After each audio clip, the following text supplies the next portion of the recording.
History of the people of Aflao. I do say, until the lion become a historian, the tale of hunting will only glorify the hunter. And now is the time for us to tell our own stories. Back in the days, the people of Aflao were known as Hunsuao. The question is, where from their present name, Aflao? Stay with me as I take you on a journey to discover the migration history of the Hunsuao and how the name Aflao came into being. Please kindly subscribe to this channel, follow me, comment, that anytime that I share interesting histories like this one, you will not miss out. Let's get started. The Hunsuao were businessmen and women from Israel, journeyed through Saudi Arabia and Ethiopia.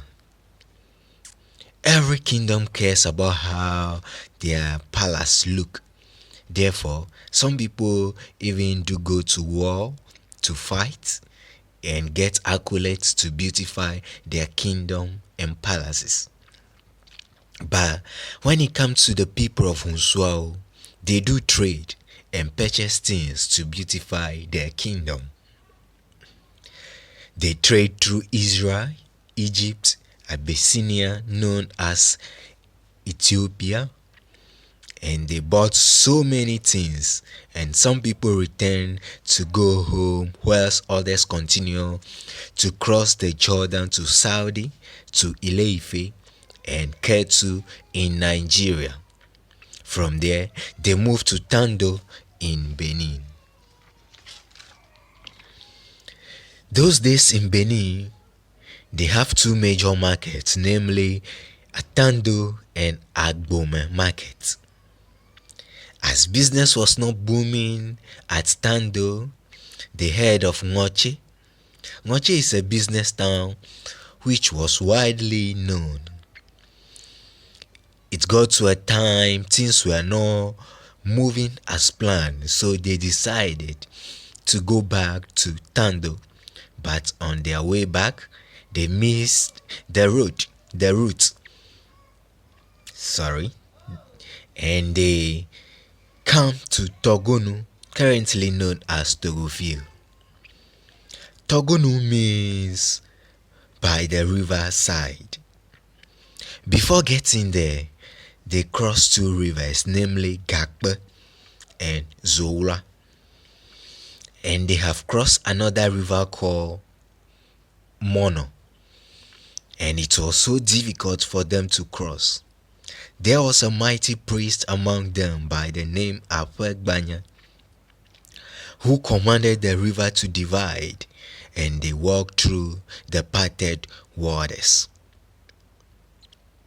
After crossing the Mono River, they were still searching for a route to go back to Tando, and they found a town and a kingdom called Flagbanake, known as Grand Popo in Benin.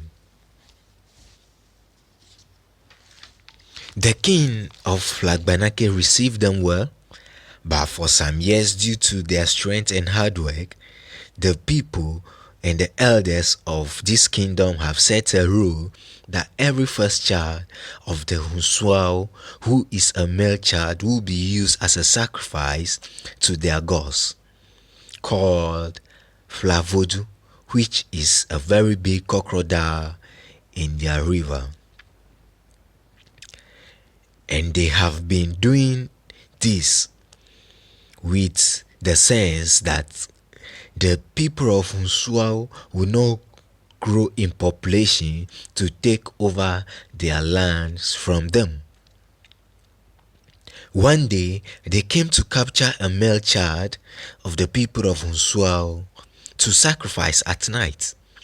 At this point, the warriors of the Hunsuao went into an ambush, and as they threw the child into the river, and the crocodile deity stood to capture the child, they shoot it. This deity is having a stool on its head, and the stool fell off, and the people Hunsuao captured the stool and ran home to inform the others about what happened, and they flew.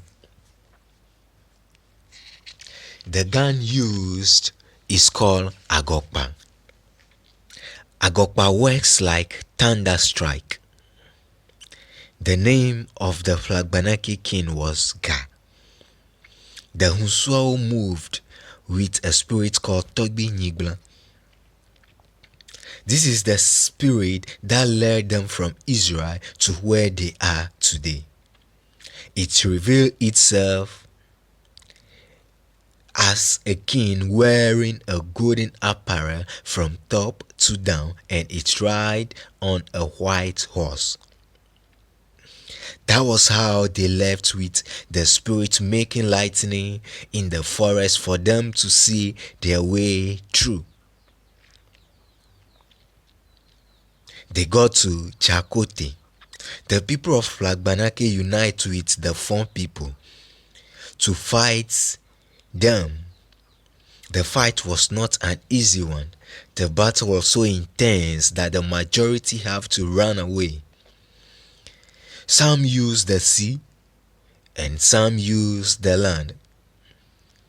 Those who used the land got to Hata, and one of the women called Mama Agbafi went to fetch water for the others, and the Penny people forcefully put a Koku deity on her head.